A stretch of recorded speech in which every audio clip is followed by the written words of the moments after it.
What's happening, tabletop gamers? My name is LeunameGames and welcome back to LeunameGames Unboxes. Today, we're going to be taking a look at Libertalia Winds of Galecrest, designed by Paolo Mori and published by Stonemaier Games.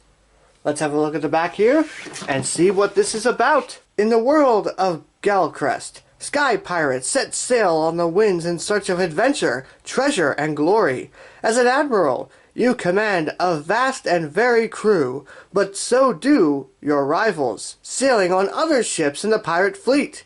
Each day, the fleet lands on a different island, where you'll send a crew member to collect your share of the loot, hoping they'll return to boost your growing group of characters. Now, this is actually a reprint of Libertalia.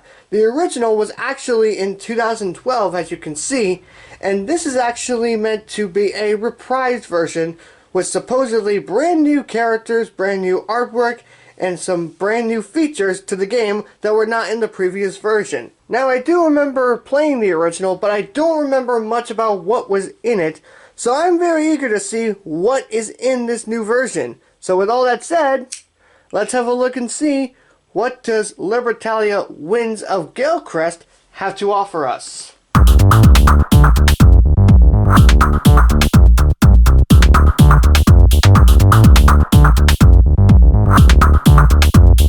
The game comes with a pretty standard sized board, and the board is actually double-sided, and I'll show you the other side in a moment, but there are a couple things on both sides of the board that you'll need to know. For starters, there is this set of slots right here, and this is actually going to be where you will put your crew members in order for you to go on the raids to the various islands to gather loot. You'll notice that there are these three arrows here, and this is to basically represent the time of which certain abilities will occur. The characters that are in this game, which I will show you later, actually will have special abilities that will trigger at different times. The bright sun means that the ability happens before you take the loot. The little sunset here happens during the looting, and the moon happens after the looting. Over here is where you will be able to obtain loot. There is going to be a certain amount of loot available per day, and this is where you will be able to pick them up. There are a whole bunch of loot tokens that come with the game, more than what I'm actually showing you, and these are basically what you're going to be obtaining throughout the game. There are a whole bunch of different types of loot, 7 specifically, and they are the maps, barrels, compasses or amulets, sabers, treasure chests, hooks, and relics. Each of these actually has a specific effect that is actually written down on the bottom of the board, and that will explain what each of the different loot tokens do. Over here is actually a new addition to the game, and this is a reputation track, and this is basically what you're going to be doing to resolve ties when you get ties with your crew cards. And you're going to be figuring out who has the higher reputation by using these tokens, obviously one for each player. In addition to that, there are also a set of what they call graveyard tiles that come with the game, and this is also going to be given to the players, one for each player, and each of these has the same backside, but on the front side they actually will have a ship in your color to represent which tile belongs to who, and it's marked by a certain border marked in your color. In addition to that, there's also a deck of character cards that are included in the game. This is also going to be one per player. Each player will have their own deck of characters that they will be playing from, and each of these has a couple things you need to know. There's obviously the name of the various members of the crew that you will have at your disposal. There are these numbers in the top left corner, and basically what these are used for is to determine who will be going first when you place them in the lines up here. And then there are the special abilities that are on each of the cards. Every single card has a special ability that will trigger at a certain time of the day. Some of these, like I said, will happen before you collect loot. Some have abilities when you collect loot, and some that will happen after you collect loot. There are also some that will have this anchor symbol, and basically what that is that this will happen once your entire expedition is over, if this character will remain alive, then that means you will gain the ability from that character. And I can say with confidence is that the cards themselves are very nice. They are very well done. I can see the text on the cards very easily, although the number on one of the decks may be a little bit difficult for you, depending on if you're good with color or not. But the rest of them are very easy to tell apart, so it shouldn't be too much of an issue. If you do have a player who is playing with issues seeing color, then I would recommend not playing with this silver one, because it is very close to blending in with the banner on these cards, so they may have issues with seeing that. There is another deck of character cards, and they are the same as the ones that the players will have access to. However, these actually have two banners on them, and that is because this deck is actually used to add artificial players if you would like to play this game solo. And this is a way to add two types of artificial players. You can either play against a pilferers, or you can select the automas. And just like the player cards, they also have their abilities. They're exactly the same as they would be on the player cards, although they do have a different back on these cards rather than the player cards. These cards actually have a symbol on them, whereas these just have the player's color on the back.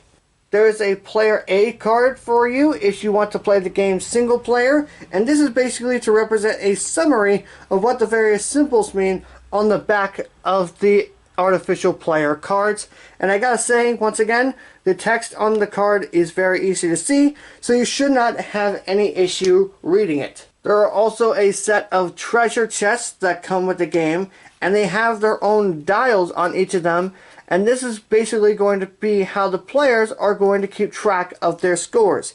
Each player will get one of these treasure chests matching their color, and yes, you will need to put these together, but thankfully the dials go in very nicely, and they do go together very well. They hold together well, and they actually keep their place really well, so you don't have to worry about when you're handling them, they accidentally just slip and suddenly just adjust your score when you go to pick them up.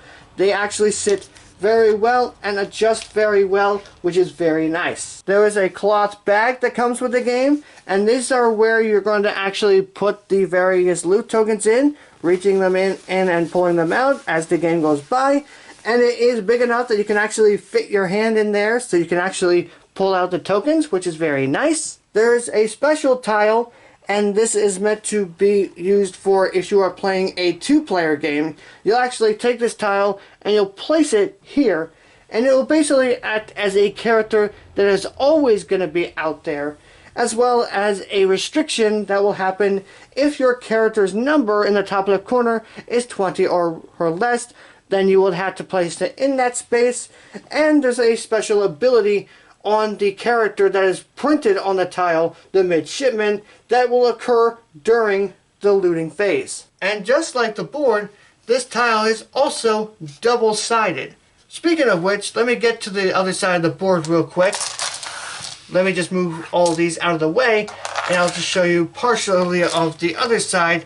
And the other side of the board is pretty much the same as the normal side, except in this one there's actually a storm side, and I'm not sure why that is. I'm assuming it's to add a little bit more challenge to it, because the effects on the actual loot will actually change if you play on the storm side. Apart from the effects of the loot tokens, however, it does look like everything else remains the same. There is, of course, an assortment of coins that come with the game, and they come in the standard denominations of 1, 5, and 10. However, I gotta say, the designs for these coins I am not too fond of.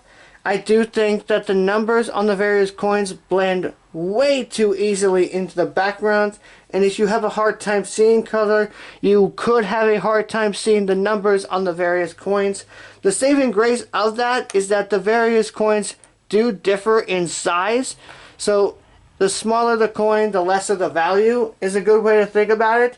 If you do have a hard time seeing color, you could just think of it that way. The last thing that comes in the game are these loot tiles.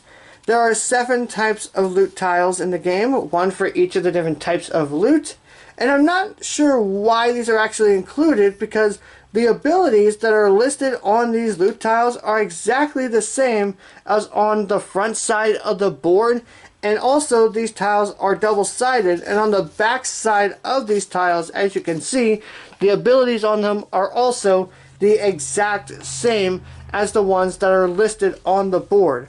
My best guess is that you can use these in like combination with each other, some with the clear side, some with the storm, and basically use them that way, but that is just a guess. There are a couple other loot tiles that come with the game, but these actually have this little symbol down here, and that means that these tiles are only to be used if you are playing single player against a certain opponent. There's also one extra blank loot tile that you can use, I'm assuming, to create your own. As a bonus, there's also this little tray that comes with the game, and to be completely honest, I have no idea what this is used for. So that is everything you will get if you obtain Libertalia Winds of Galecrest. I hope you all enjoyed this video. If you did, give it a big thumbs up. If you want to learn how to play Libertalia Winds of Galecrest, or if you want to know my thoughts on it, make sure you subscribe to the channel for more tutorials, reviews, and unboxings. Thank you all as always so much for watching, and I will see you in the next video.